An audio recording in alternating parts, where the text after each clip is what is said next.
है। तो आज पूरी दुनिया के बौद्ध लोग और भिक्षु लोग अब उस आंदोलन में जो आंदोलन जिस पे जो अवैध कब्जा किया गया है, उस अवैध कब्जा तुड़वाने के लिए जो बाहर के जो विदेशों में जो हमारा जो धर्म है, बौद्ध है, विदेशों में बौद्ध भिक्षु हैं, वो सब उस आंदोलन में भाग ले रहे हैं और ये जल्दी ही मुक्त होगा और ये आंदोलन अब रुकने वाला नहीं है। धीरे धीरे पूरे देश के भिक्षु पहुंच रहे हैं, हम भी चल रहे हैं 6 तारीख को, और ये आंदोलन रुकेगा नहीं। अब ये जो विदेशी लोग हैं, अब ये वही तो लोग हैं जिन्होंने हमारे पुरखों के सर उतारे थे, ये उन्हीं के तो वंशज हैं जो आज षड्यंत्र कर रहे हैं।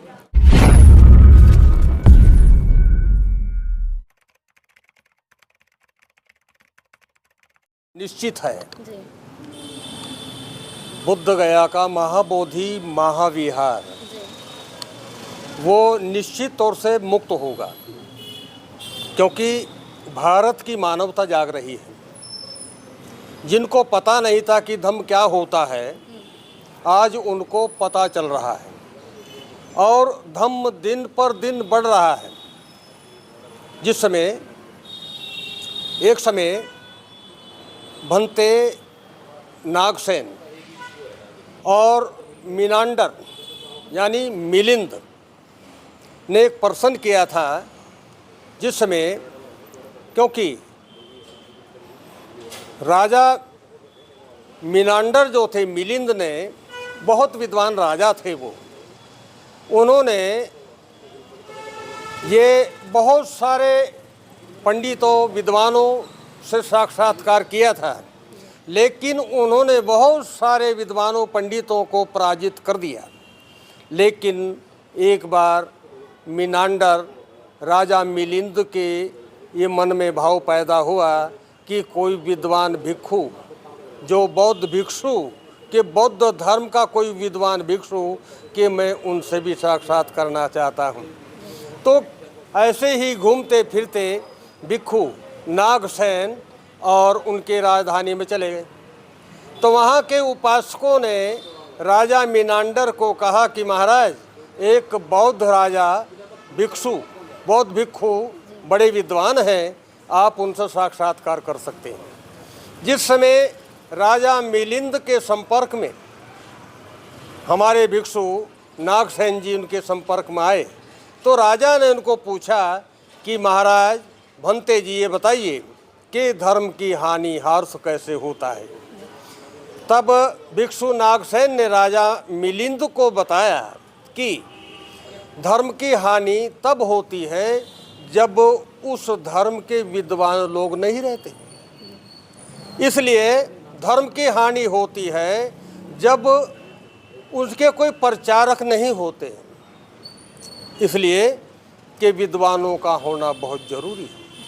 और दूसरी हानि होती है कि जो धर्म के मानने वाले जो लोग हैं, उनके जो शील और सदाचार पर वो जब खरे नहीं होते, तो तब धर्म की हानि होती है।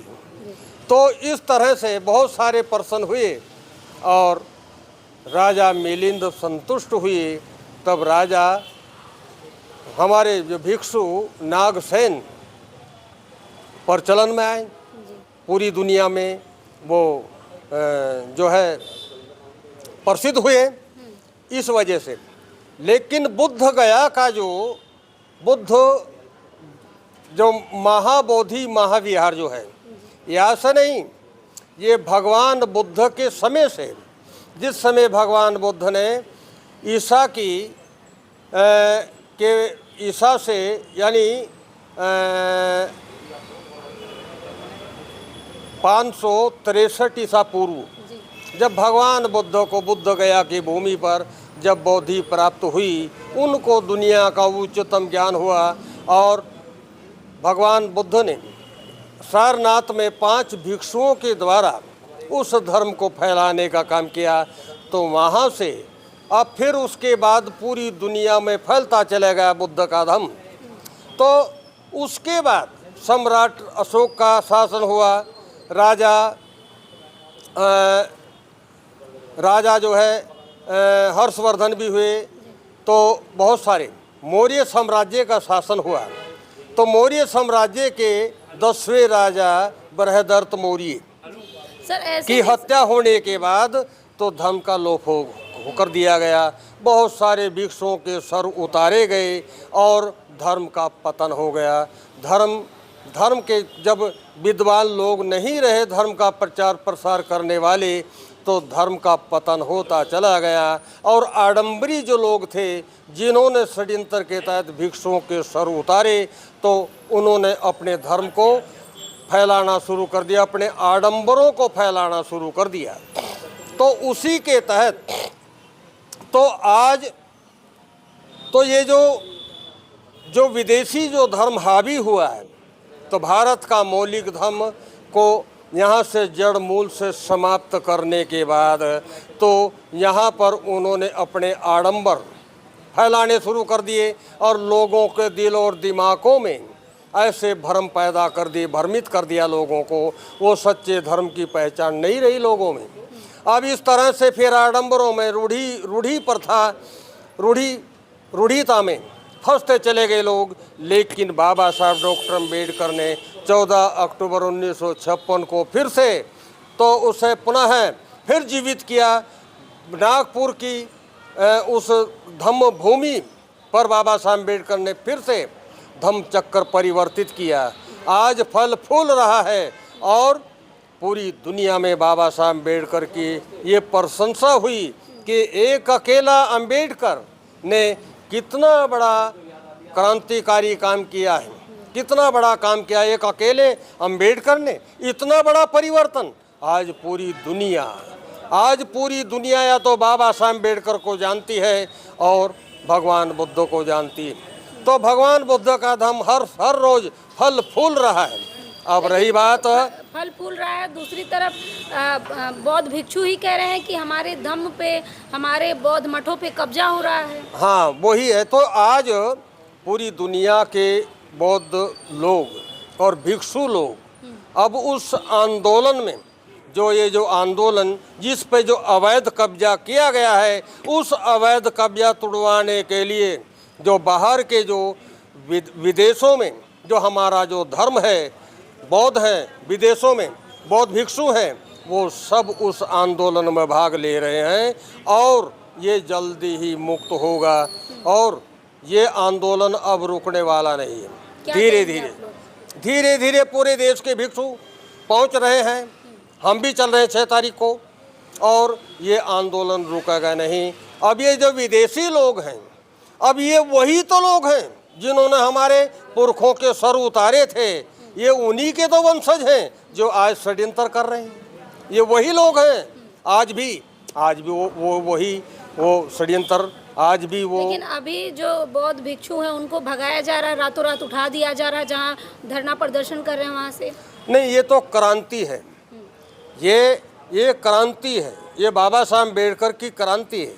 ये तो बाबा साहब अम्बेडकर की भविष्यवाणी है। बाबा साहब अम्बेडकर ने तो ये घोषणा की थी कि ये भारत बौद्धमय होगा, ऐसा दुनिया की कोई ताकत रोक नहीं सकती। तो इसीलिए क्या शुरुआत हो चुकी है उस क्रांति की? इसकी उस क्रांति की शुरुआत हो रही है, बढ़ रहा, फल फूल रहा है। जिन लोगों ने इस धर्म को, बुद्ध के धर्म को जड़ मूल से समाप्त करने का जो षड्यंत्र किया था, आज उन लोगों ने तो षड्यंत्र के तहत यहाँ की जो भारत की जो सत्ता है उस पर वो जो काबिज हुए हैं, उस वजह से वो लोग अपनी फौज, पुलिस, सरकार ये उनके नियंत्रण में है। वो कुछ भी करा सकते हैं। लेकिन पूरी दुनिया में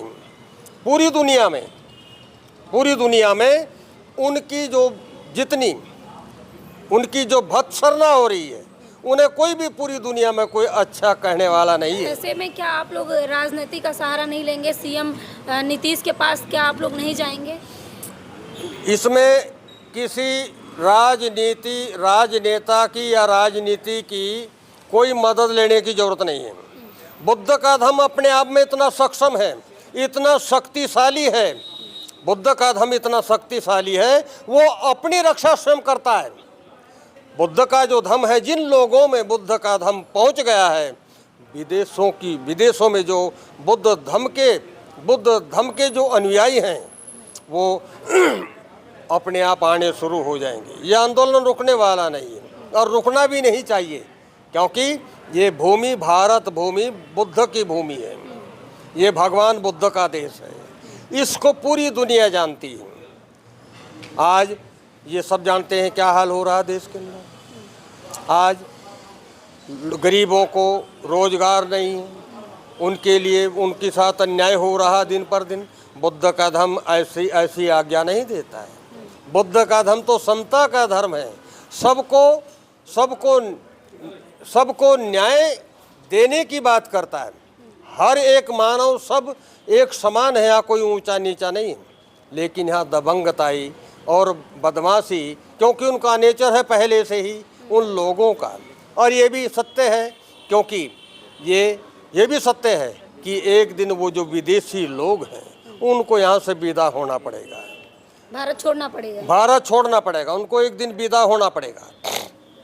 देखिए, बाबा साहब अम्बेडकर ने कहा हमारे देश के ऊपर 3 बार हमले हुए। पहला हमला हुआ आर्यंस लोग, जो यूरेशिया से जो लोग आए थे। उसके बाद हुआ मुगलों का आक्रमण हुआ, उसके बाद अंग्रेजों का हुआ।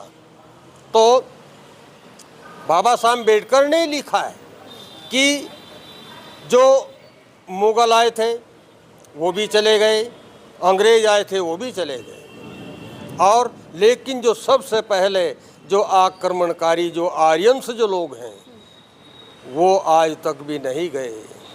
इसलिए जो विदेशी, सबसे पहला जो विदेशी है वो नहीं गया, और उसके लिए वो सब ताना बाना बनकर तैयार हो गया है। और ये डीएनए उनका सिद्ध हो गया, ये डीएनए सिद्ध हो गया। अमेरिका के उताह शहर में एक बहुत दुनिया का सबसे बड़ा लैब है, और उसमें सिद्ध हुआ कि भारत के अंदर जो ब्राह्मण जो आर्यंस कहते हैं, अपने आप को जो आर्यंस लोग कहते हैं, वो विदेशी हैं, वो उनका डीएनए यूरेशिया से मिलता है। इसलिए उनका जाना तय है, और ये बात ये सत्य है, ये क्योंकि बुद्ध की भविष्यवाणी है।